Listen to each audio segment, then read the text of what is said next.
Welcome to another Classic Movie Monday, and today I thought it would be interesting to briefly address the Lord of the Rings series. And I mean, only the three films within the trilogy. I'm not discussing the Hobbit films because those were either they were just kind of meh average, and usually I've noticed when you do prequels after you've done the big shebang, it usually doesn't end up working out too well. I think Star Wars is um, sort of a proof of that. So I'm just sticking with the three films that are within the Lord of the Rings trilogy when I'm discussing these particular classics. And some people might argue as to whether or not how great these films are, or how if they're really worthy of so much praise and recognition. But I think what needs to be brought up and what I think needs to be emphasized, regardless of your feelings for these films, is that they left an impact. They really did kind of open the door for fantasy. The Lord of the Rings trilogy really did get that ball rolling, because a lot of the fantasy films that um, that came out before usually weren't really, they didn't have the same amount of caliber as these films did. And they were kind of cheesy, they didn't really take themselves too seriously. They just kind of were maybe tongue in cheek even at points.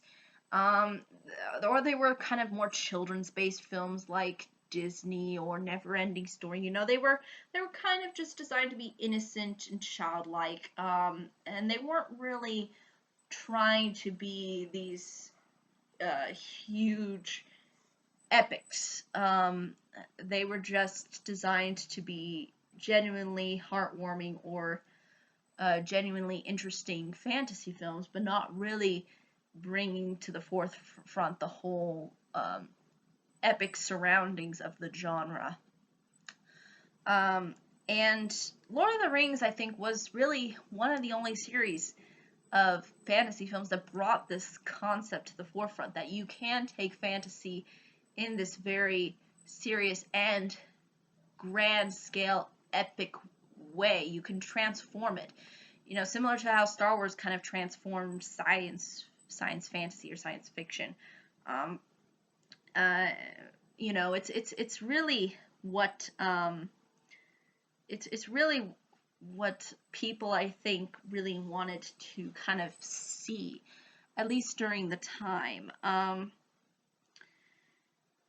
think also the reason these films maintain this kind of level of influence throughout our culture and throughout time is largely due to the fact that these films came out. They really started the kickoff of the 21st century. Um, because the first film, I believe, was made in 2001, if I'm not mistaken.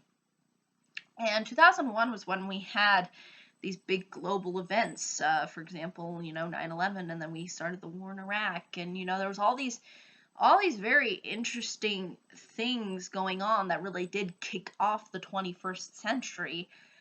And people were sort of, I think, looking for a kind of an outlet, and looking for something to kind of, I guess, root for, or have some kind of, I striving for some kind of ideal good, because we were facing all of these kinds of complications that were happening, and as a result, a lot of confusion.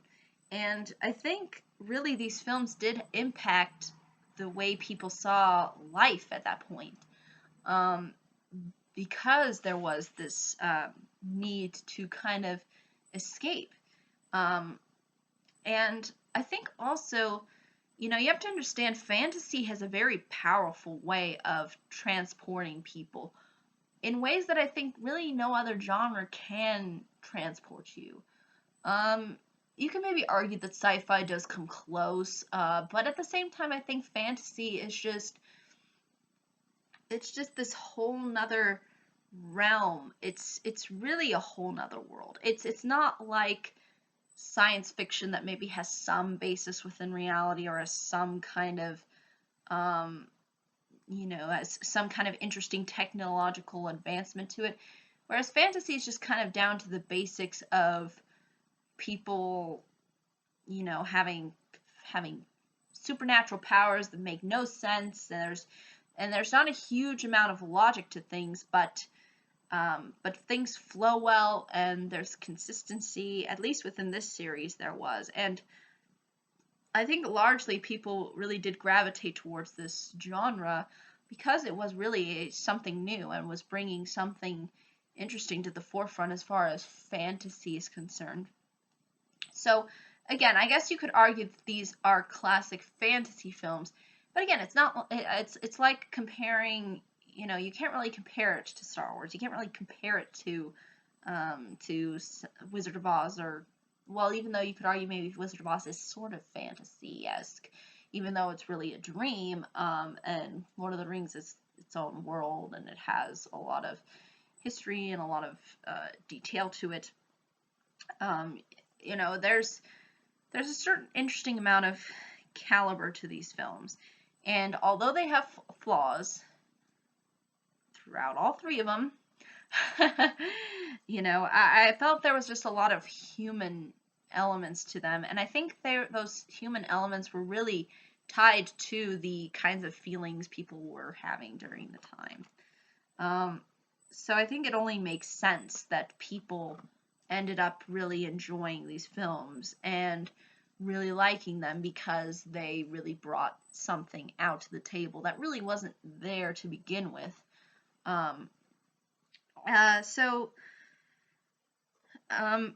Basically, in case you haven't seen these three films, first one being within the series being The Lord of the Rings, The Fellowship of the Ring. Basically, they're in this world of The Lord of the Rings. We have hobbits, elves, men, wizards, and the main character in this case is a hobbit named Frodo Baggins, who ultimately gets assigned to destroy the One Ring. Now, the One Ring is basically a ring that was forged by the villain Sauron, and basically the ultimate mission, which ends up including Frodo and a bunch of other characters that I don't want to really introduce because, again, that's really giving everything away. Basically, their whole fellowship is formed within the first film to go and destroy this ring, because the ring is designed to sort of destroy the whole Middle Earth, or the world that this fantasy trilogy inhabits, basically, which is called Middle Earth in this case. First film overall, I think, does a good job of establishing things. It does what a good first film of a trilogy should do. It should establish who are our characters, what's our story, who's our villain, what's the motivation behind the heroes, what's the whole purpose of their journey, etc. All of that is thoroughly explained within the first film and really does establish things well. Some people could argue whether or not about the details and all that, but I think overall in establishing things it does a good job. Second film, The Two Towers, this within the Lord of the Rings trilogy, does what I think a second film does really good of. Although I really do think that I think the first and the second film, like, I don't think the second and first film deviate too much as far as quality is concerned, but the second film ultimately gives you what you expect from a second film.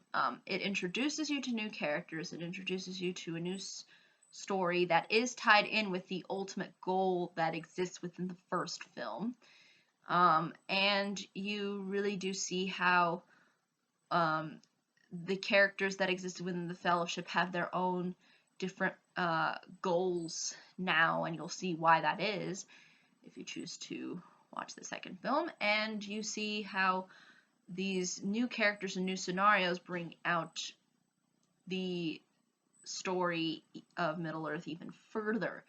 So it progresses, and that's what a second film of a trilogy should do. Progress the story, introduce new scenarios, new characters, and somehow ultimately establish that it is leading up to the final showdown, which it does within the second film. And then you get the third film, The Return of the King, which basically wraps everything up. And I understand people complain about the various endings. I know it gets very long and there is a lot of tediousness to it. These films are very long, too, I must add. And I think there is a reason for this. I think a lot of it has to do with the fact that these films are designed for you to kind of take your time. They're not these films where you just go in to see a popcorn movie. You know, they're not as exciting or intense, but when they get to those points, they are rather enjoyable. So I think you have to definitely be in sort of the right mood to get into the trilogy. Like, you have to have that time and investment and energy to sit through them. And obviously, I think there could have been scenes that maybe could have been, cut, or they could have obviously, made the endings a little bit less time consuming, and there could have been a lot that I think could have been improved upon to wrap things up. But I think at the end of the day, there was a lot of passion, there was a lot of emotion associated with these three films that a lot of the people involved within these three films really, you really did feel that there was this huge dedication to the whole project, and I would understand why there would be this huge kind of emotional weight put on it. And I could understand too why the why certain audience members might be annoyed at that. Again, these films are for people who or if you don't mind, certain parts being a little bit tedious. Like, I personally don't mind that certain parts of these films can get a little tedious or a little bit boring or drag a little, because I know that what it's ultimately built up to, I think, is valuable and interesting and insightful. Now, is everything in this film executed in the way of the books? Absolutely not. And there's obviously going to be complaints about, how this character wasn't portrayed in this particular way, like in the book here, and blah, blah, blah, blah, blah. And I totally understand that, and I think there are some flaws here and there. There could have been some maybe improvements here and there. But I think overall, if you were to look at this kind of a trilogy and say, like, compare it to what could have happened, which, it could have gone a whole lot worse. Like, there could have been so much inconsistency, so much, difficulty associated into trying to make these films consistent, trying to keep the tone right, trying to bring out all of the detail and that energy, that could have been that could have flopped really big. Like, these films had the potential of really not working. And I think the fact that they ended up working so well as they did, I think is only testament to the amount of effort and time that was put into them. And I think there was genuine effort. I mean, especially when you look at, the whole setting and the designs, and, just everything was really well thought out and put together well, and managed to make things simplistic enough to where even someone who didn't even know what Lord of the Rings was understand it, which is something that I came to know about, because I didn't know about the Lord of the Rings series until these films came out, and like, oh, they're based on books? Oh, okay. Guess I should probably read the books. So, I mean, and I think they were a very interesting bunch. And this was also a time when Harry Potter was coming out, and fantasy was really taking on its real full form, but at the same as a movie genre. But I will say that none have left a more deeper impact than these three films. If you look at fantasy as a whole, like, can you even really think of, I mean, maybe Wizard of Oz you could classify as somewhat fantasy oriented, But I mean, when you really think about it, have there been a huge amount of films that have really delved into this arena and have done so successfully, or were thoroughly remembered, or as detailed, or as emotionally impactful? You know, can you really think of a lot of films that have done that? I really honestly can't. So it's only makes sense that I think these films would be within this category. And I totally understand if there's people who will say, "Oh, well, Michelle, it's not really that you know, it's got a lot of flaws and blah blah blah blah blah." Yes, but when you really look at those flaws, I would say that these flaws are flaws that exist within a lot of other films. And with a lot of other films that have left a rather deep impact, you know, for example, Star Wars, um, or even older films for that matter, like The Wizard of Oz or whatnot. There's obviously going to be things that audiences are going to like and not going to like. But I can understand why these films did leave an impact. And yes, are there things that are kind of goofy, and yes, are there things that could have been improved upon? Absolutely. But I think for what ultimately people got out of these three films, I think they ended up getting something worthwhile. Um, and people were, I think, overall thoroughly satisfied and eventually won tons of awards for it. You can make the argument that I think these films can be overrated in a sense, but when you really look at the genre of it, and the fact that fantasy is definitely not really an easy genre to do, especially if you don't really understand any of the whole lore surrounding fantasy, these films did, I think, a really good job of simplifying things and being very straightforward. So, I mean, I can understand if there's people who have certain gripes about things and don't like certain parts of the trilogy, or want to complain about whatever. You can do that. But I think at the end of the day, when you really look at it, when you really do see these three films, you will kind of, and you see their box office numbers, and you see sort of the impact that they left behind. I think people can kind of understand why they've received this recognition. And maybe is that recognition fully warranted? Some may argue yes, some may argue no. But I think overall, as far as fantasy is concerned, fantasy, okay? We're not talking about just filmmaking. We're talking about a very specific genre. It ultimately works, I think, rather well. But I can understand if some people may feel differently about this. But I think overall it really does work. And, you know, for what we could have gotten, you know, it could have been a whole lot more poorly executed and not have left the same amount of relevant impact and have not put in that much effort. You know, I mean, it could have been the Adam Sandler film of a fantasy, but it took itself seriously, and I think I admire this trilogy for doing that. And I think I think the filmmakers were passionate about the whole world that Tolkien created. And I understand if some people might have gripes with it because, you know, it's too action packed or something. I think that's even what I believe it was the son of the author J.R. Tolkien said, that you know, that it's the films are too action packed or something. And I'm almost thinking to myself, well, you wrote books that had, you know, orcs in it and there were battles and stuff. How can you not expect there not to be action in the movie? That this doesn't make sense to me. But I think that's really, though, really what it all boils down to is the fact that it captured people's imagination, and it tried to establish and showcase that the fantasy genre can be taken seriously, and it can bring out some tremendous amounts of creativity and interesting storytelling.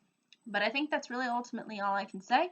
If there are any questions, comments, concerns, I'd be more than happy to answer them. But thank you so much for watching. Hope you all have a pleasant day, week, month, and year, and I hope to see you on the next video.